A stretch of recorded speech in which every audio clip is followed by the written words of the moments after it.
Oh ho ho, mere mortalites, welcome back to a mere mortals book learnies. Now it's going to be the learnings from Right Thing Right Now by Ryan Holiday. Again, this is the fourth book on the Stoic virtue series. Good values, good character, and good deeds. I've done the book review already for this. If you haven't gone to check it out, go do so. I talked a lot more about just what the hell the book is, some of the details behind it, why Ryan went ahead and actually created this book, why it's going to be the hardest book I think for people to go and read, etc. Go check out the book review. That's probably the best place for it. But stay here now as I talk about all of the good key learnings that at least I have pulled out, that I found interesting. Perhaps you might find interesting as well. This is just a way for us to get a little bit more in depth with a particular book and things that I found, awesome, interesting, fun, scary, whatever you may want to call it out. So I've got quite a few notes here. Usually I just note it, and sacrilege, I slightly write onto the book itself. Sometimes a couple of comments, sometimes just like little quotes, so I know where that particular comment that I've made is. This gives me Harry Potter. I think it's a book 6 where the Horcrux is one where people are writing into the book on, maybe not the Horcrux of them. Jeez, been a long time since I read some Harry Potter facts. Let's go with it. First one that I'll put here is, this is why I love writing. Practical with stories to back it up. So a little quote that I have here is, I'll read from here. That kind of code is what this book is about. There will be no complicated legalism or clever witticism, which, to be frank, he didn't put into the book. We will not explore the biological or the metaphysical roots of right and wrong, while we will consider the profound moral dilemmas of life. The purpose will be to cut through them, as the human beings who lived through them had to do, not bog you down with hopeless abstractions. There will be no great theory of the law here, nor will there be any offers of heaven or threats of hell. Now, quickly let's go through the end. Something we do, not something we get. This is for justice, a form of human excellence, a statement of purpose, a series of actions. And I felt like Ryan and a lot of the books, even though this is justice and it can be very dry, he did go away from the biological and metaphysical. Didn't want to try to make it witty. He was very direct. He would very much talk about the stories of Phil in the particular book, and for that I really love it. So again, honestly, whenever I see a Ryan Holiday book come out, I'm always like, yeah, purchase, read it, awesome, love it. The next one is some hard-hitting lines, and this is in the chapter of Take Responsibility. So here we go. This is again, taking responsibility. Will we handle our shit, or do we expect someone else to? Are we someone who can be counted on or not? Are we someone who does a great job or the minimal? Do we care about the consequences of our actions or just our own self-interest? Who we choose to be affects more than just us. It ripples out into the world.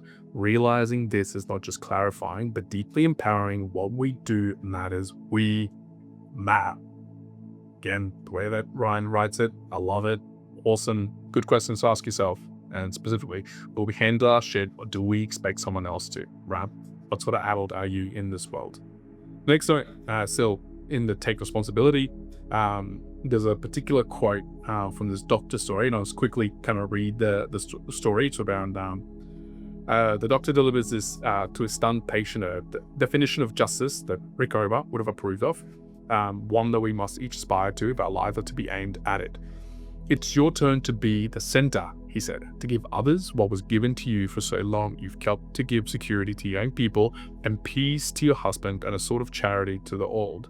Again, the story keeps going, but the actual quote there is, it is your turn, he tells her, to make the fire. And, extrapolating from that, it's for a long time. And, as you grow up, there's a lot of people who make the fire or can make the value or who help you out and make food or gather things. But at some point, it's your turn, your responsibility to actually make the fire for others, to help out others. That's the part of justice, the good values, the deeds. So when you've got the ability to give, will you give?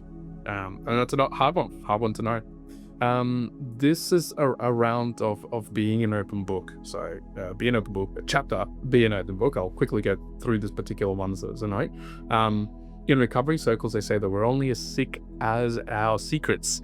Jefferson was a man sick with secrets, compromised by the horrors of slavery that his people covered up and lied to themselves about, which he himself was disgustingly complicit in.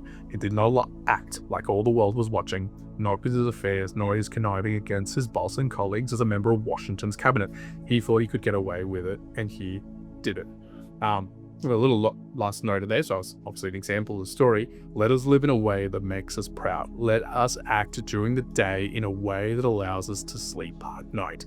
Are you doing the things in public that in private you would be happy, or vice versa? But you're doing the things in private, things that people don't see, that if it were made public, would you be okay with that? That's another way to see if you're doing the deeds or justice being followed. Next over here, how do we act or do the right thing when it's hard, not easy? From being decent, how we treat people in ordinary circumstances is one thing. How we treat them when we're tired, when they're stressed, when the weight of the world is on our shoulders, when someone has just screwed up, just cost us something serious. This is everything. This was probably of most of the notes I took here, probably the most wonderful. It's the one that resonates a lot with me. And again, how we treat people ordinarily when things are going well is good. But fuck it, when things are going bad, when they're going really bad, you're stressed, you're not sleeping, you didn't get to do what you wanted to do, how you treat people there, that is everything. The next notes I took from this book was realize your potential. Oh, and there's two little notes took here. There's do your best, great lines, there's two lines here. When we don't do our best, when we hold something back, we are cheating ourselves. We are cheating our gifts. We are cheating this potential beneficiary of us reaching our full potential. To whom much is given, the lesson from the parable goes, much is expected. And the other line is, do your best, become what you can be. You owe the world that much. Do not squander the gifts that are given upon you, mere mortals, but you will regret it, and so will the world. My next note, still in the realizing your potential, Ryan does well in his book to ask things as a question, and I love that. Gus does a question, not as a statement, but for you to really resonate, and again, I do as well. The note here is, or the question, will you become what you're meant to be? Will you go where you are most needed? Two separate things. Will you become what you're meant to be? Right? That's kind of reaching your potential, the aspirational piece that you might or might not go after, but will you go where you are most needed in the world, in the space, in your family, at the gym, at work? Will you do that, or will you be selfish in that endeavor? Think it through. You just have to be kind. What a way to view interactions. It's not just a rule, it's a way of living. The Stoics said that we should try to see every person we meet as an opportunity for kindness. There's a wonderful change in perspective. It transforms daily life, as challenging and noxious as it can be, into a series of changes, one up for another, to be nice, to do something nice, to be considerate, to make a positive difference. I love that. An opportunity for kindness, but every time that you meet a person, viewing it in that way could very much change just the attitude, the way that you approach things.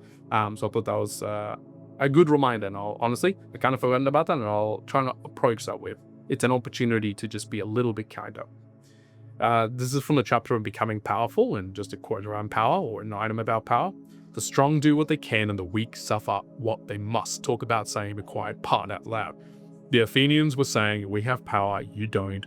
We can do what we want. And it's an example of Athenians versus, I can't remember who it was, but not super important. It was basically just a party saying, hey, we're basically strong, we can do whatever. Weak, you suffer it. Again, in those positions, I talked about it previously, when you've got all the control, the courage, the will, the discipline, the power, the energy, the availabilities to manifest, do things.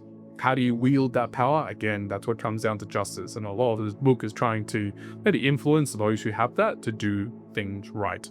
I'll take us to the next notes that probably be worth talking about. And I started kind of reducing the amount of note taking as well, because towards the tail end of the book, it's much longer story, more about the world and all the politics and grander things. And so it's more of a story than it was direct hard-hitting items to take away. But in To So Love the World, it's a piece here from Gandhi. In October 1947, as he said goodbye to his grandson, he handed him a small slip of paper that listed the 7 blunders of humanity. So, do we want to know the 7 blunders of humanity? Let's read them. Wealth without work, pressure without conscience, knowledge without character, commerce without morality, science without humanity, religion without sacrifice, politics without principle. Good things to think about from a humanity blunder perspective. The final two notes that I'll pull out from here, new from the Afterword, and again, I've talked about this a lot of times. Afterwards in Ryan's book are awesome. Like they're packed with really cool information because it's really personal. It's about the book. It's about his life. I really enjoy them. And I took out here from 2025. I would say at this moment I am at 50% care. And why? Because, and as that's in the book review, he sort of writes right at the beginning, I don't think I could have written a book about justice when I was younger. Quite frankly, I'm not sure I would have cared enough. And my statement is, honestly, I'm right now in my stage of life where I 50% care. And that's a really honest, open view. Again, as you might read these books or other books, or as you go into your future, just content in general, the stuff that might strike and you'd be like amazed by it, and sometimes you don't. Just it's something about wisdom and age and experience that you need to go through. And there's a good one for me. Sometimes when I'm discussing some things, and maybe to a 12-year-old or an 18-year-old or an 80-year-old, the concept, the idea might be exactly the same, but how it lands might be entirely different.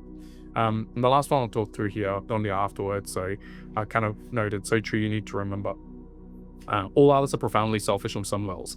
The commitment to the craft naturally consuming them, consuming everything else underneath it. And just do a couple of examples around that.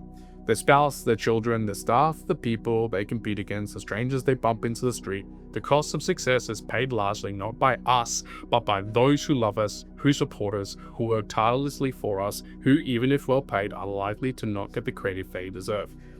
Remember that, right? The cost of success is largely paid by the people who love us, the other ones who support us, who no one ever ends up caring about, and think it through carefully, right? That's the part of selfishness and injustice, right? That if you're going to do something, and if you're doing it for the greater good, all right, there's some cost factor that you might take, others around you supporting you, but you're doing it for a great good.